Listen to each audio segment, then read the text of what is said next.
বাংলাদেশের একটা ভীষণ উপকার করলো পাকিস্তান, প্রত্যক্ষভাবে না হলেও পরোক্ষভাবে, সরাসরি না হলেও ঘুরিয়ে পেঁচিয়ে। কিভাবে? এশিয়া কাপে পাকিস্তানের মুখোমুখি তো আমরা প্রথম রাউন্ডে অন্তত হচ্ছি না। যদি আমরা সুপার ফোরে কোয়ালিফাই করতে পারি, সেইখানে গিয়ে পাকিস্তানের বিপক্ষে আমরা খেলবো। সেই পাকিস্তান এশিয়া কাপ শুরু হওয়ার আগে বাংলাদেশের উপকারটা করলো ত্রিদেশীয় সিরিজের ফাইনালে আফগানিস্তানকে হারিয়ে, আফগানিস্তানকে বিধ্বস্ত করে, আফগানিস্তানকে 66 রানে অল আউট করে দিয়ে আফগানিস্তানের বিপক্ষে 75 রানের জয়ে।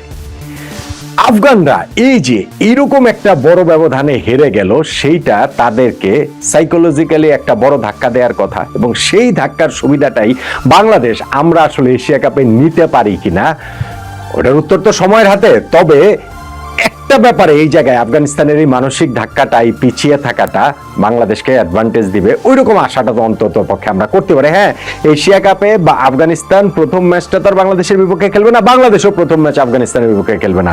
দুইটা দলেরই প্রথম ম্যাচ হংকংয়ের বিপক্ষে, এবং এই বাংলাদেশ আফগানিস্তান দুইটা দলেরই প্রথম ম্যাচ জেতারই কথা। কিন্তু যখন এই জেতা ম্যাচটা জিতে হলেও পরস্পরের মুখোমুখি হবে, তখন বাংলাদেশের পেছনে থাকবে হচ্ছে গিয়ে তিনটা পরপর টি-20 সিরিজ জয়ের স্মৃতি, এবং আফগানিস্তানের পেছনে থাকবে, এবং যদি আমরা হংকংয়ের বিপক্ষে জিততে পারি, আফগানিস্তানের পেছনে থাকবে এই ত্রিদেশীয় সিরিজের ফাইনালে পাকিস্তানের কাছে এই রকম একটা বেমাক্কা বড় ব্যবধানের পরাজয়। এইটা তাদেরকে নিঃসন্দেহে একটুখানি ব্যাকফুটেই রাখবে। দেখুন, এই ত্রিদেশীয় সিরিজে পাকিস্তান, আফগানিস্তান এবং ইউএই নিয়ে হচ্ছে, এশিয়া কাপের প্রস্তুতি হিসাবে হচ্ছে। প্রত্যাশিতভাবেই দুটো দল, পাকিস্তান ও আফগানিস্তান, ফাইনালে উঠেছে। এই দুটো দলে নিজেদের দুটো ম্যাচে ইউএই কে হারিয়েছে। যদিও আফগানিস্তান যে সেকেন্ড ম্যাচটাতে ইউএই কে হারিয়েছে, সেইখানটা খুব সহজ জয় তাদের হয়নি, মাত্র 4 রানে তারা একটা রুদ্ধশ্বাস জয় পেয়েছে। আর পাকিস্তান আফগানিস্তান যে দুটো দল মুখোমুখি হয়েছিল, প্রথমটাতে পাকিস্তান জিতেছে, পরেরটা আফগানিস্তান জিতেছে। ফলে ফাইনালটা কিন্তু খুবই একটা ইভেন অবস্থায় দুইটা দল শুরু করেছিল। এমনকি প্রথম ইনিংস শেষে আফগানিস্তান নিজেদেরকে স্লাইট ফেভারিটও আসলে ভাবতে পারত, যখন তারা পাকিস্তানকে মাত্র 141 রানে আটকে রেখেছিল। হ্যাঁ, সার্জারের এই উইকেটটা টাফ, খুবই টাফ, স্পেশালি স্পিন নেগোসিয়েট করার ক্ষেত্রে, এবং সেইখানটাতে আফগানিস্তানের স্পিনাররা দাপট দেখিয়েছে। স্পিনই তো তাদের শক্তির জায়গা। সেই জায়গাটাতে তাদের রশিদ খান, তাকে অনেকদিন পর আবার সেই বিধ্বংসী রূপে দেখা যাচ্ছে সাম্প্রতিক সময়গুলোতে। নূর রয়েছেন, তারপরে মোহাম্মদ নবী, এবং তাদের যে আরো একজন স্পিনার রয়েছেন এইখানটাতে আফগানিস্তানের এই বোলিং অ্যাটাকটাতে, গাজানফার। এই 4 জন মিলেই কিন্তু পাকিস্তানের ব্যাটিং লাইন আপের একেবারে টুটি চেপে ধরেছিল। হ্যাঁ, শুরুটা পাকিস্তানের ভালোই হয়েছিল।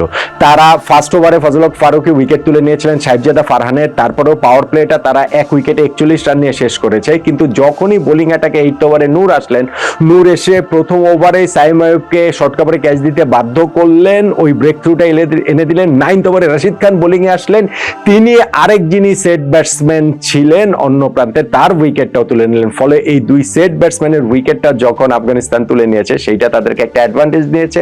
রশিদ খান তার পরের ওভারে আবারও উইকেট নিয়েছেন, নূর তার 3rd ওভারে উইকেট নিয়েছেন। ফলে অল অফ এ সাডেন যেটা পাওয়ার প্লে শেষে 1 উইকেটে 41 ছিল পাকিস্তানের স্কোর, দেখা গেল 72 রানে তাদের 5 উইকেট পড়ে গেছে। সেইখান থেকে তারা যে 141 পর্যন্ত যেতে পারে, সেটাই যে পাকিস্তান ক্রিকেটে এখন যে বলা হচ্ছে না যে ইন্টেন্টের, যে সবসময় অ্যাটাকিং ক্রিকেট খেলার, অ্যাটাকিং ব্যাটিং করার, সেই চেষ্টার জায়গাটা তো তারা আসলে অব্যাহত রেখেছে।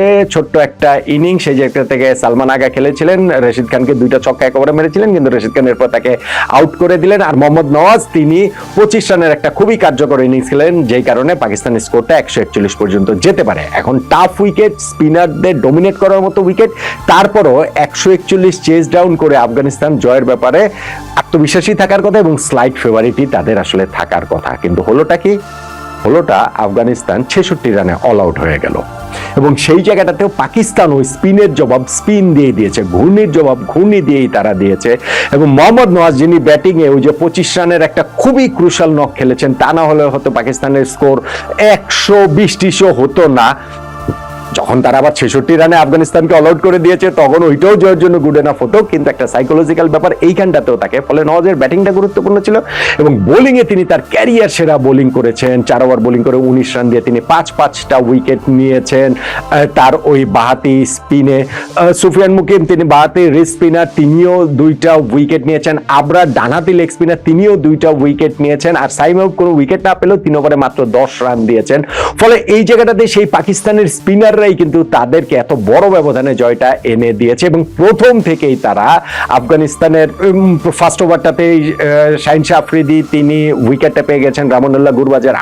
শাহিন শাহ আফ্রিদি এখন আর সেই আগের মতো এরকম বিস্ফোরক নন, তারপরও ভাই তার ফার্স্ট ওভারটা এখনো ওয়ার্ল্ড ক্রিকেটে নেগোসিয়েট করার জন্য সবচেয়ে কঠিন ফার্স্ট ওভারগুলোর একটা।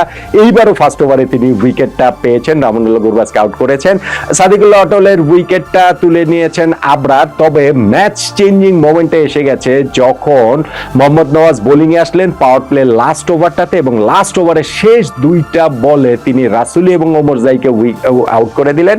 ফলে 29 রানে পাকিস্তানের 4 উইকেট পড়ে গেল। নওয়াজ তার পরের ওভারে আবারও 2টা উইকেট তিনি নিলেন, 32 রানে 6 উইকেট পড়ে গেল। আফগানিস্তান তখন জয়ের হিসাব থেকে পুরোপুরি আসলে ছিটকে পড়েছে। দেখাচ্ছিল আসলে তারা লড়াই কতটা করতে পারে, কতটুকু করতে পারে। আফগানরা তো লড়াকু জাতি, অনেক সময় তারা এরকম বিরুদ্ধ পরিবেশ থেকেও, বিরুদ্ধ কন্ডিশন থেকেও তারা ম্যাচ বের করে নেয়। তবে বেশিরভাগ সময় সেটা আসলে বোলিং দিয়ে, ব্যাটিংটা তাদের বরাবরই আসলে ভালনারেবল, এবং সেইটা এই ম্যাচটাতেও দেখা গিয়েছে। তারা খুঁড়িয়ে খুঁড়িয়ে শেষ পর্যন্ত 66 রান পর্যন্ত যেতে পারে। 66 রানে তারা অল আউট হয়ে যায়। 75 রানের বিশাল ব্যবধানে ম্যাচটা তারা হেরে যায়। ট্রাই নেশন এই সিরিজটা পাকিস্তান জিতলো। পাকিস্তান কনফিডেন্স নিয়েই এশিয়া কাপ শুরু করবে, সেটা না হয় তারা করুক। তারা যেই গ্রুপে পড়েছে, ভারত পাকিস্তানের ওই গ্রুপ থেকে এই দুইটা দলের সুপার ফোরে যাওয়াটা তো পুরোপুরি নিশ্চিত, এটা নিয়ে অনিশ্চয়তার কোনো কারণে নেই, কারণ বাকি দুইটা দল খুবই দুর্বল। সো পাকিস্তানের হিসাব পাকিস্তানের কাছে, কিন্তু আমাদের হিসাব তো আসলে আফগানিস্তান, শ্রীলঙ্কা, হংকং। সো আফগানিস্তান যখন এইখানটাতে ইউনাইটেড আরব আমিরাতে এরকম একটা ট্রাই নেশন খেলছে, 5-5টা ম্যাচ খেলছে, এইখান থেকে তারা কনফিডেন্স দিয়ে এশিয়া কাপ শুরু করবে। বাংলাদেশের জন্য সেটা আসলে কিঞ্চিত একটুখানি আমরা ওই জায়গাটাতে একটু পিছিয়ে ছিলাম, কিন্তু যখন আফগানিস্তান এরকম ফাইনালটাতে পাকিস্তানের কাছে বিধ্বস্ত হলো, সেইটা বোধহয় বাংলাদেশকে একটুখানি অ্যাডভান্টেজে দিবে এশিয়া কাপে এই দুইটা দল যখন পরস্পরের মুখোমুখি হবে। ফলে এই ট্রাই নেশন সিরিজটার ফাইনালটাতে বাংলাদেশ না থেকেও আসলে এইভাবেই ছিল। ধরেন পাকিস্তানের বিপক্ষে এই ম্যাচটা যদি আফগানিস্তান জিতে যেত, তাহলে কিন্তু তারা অনেক কনফিডেন্স দিয়ে এশিয়া কাপ শুরু করতে পারতো। বাংলাদেশের বিপক্ষে ম্যাচটাও সেই কনফিডেন্সের প্রতিফলন হয়তো আমরা দেখতে পেতাম। সেই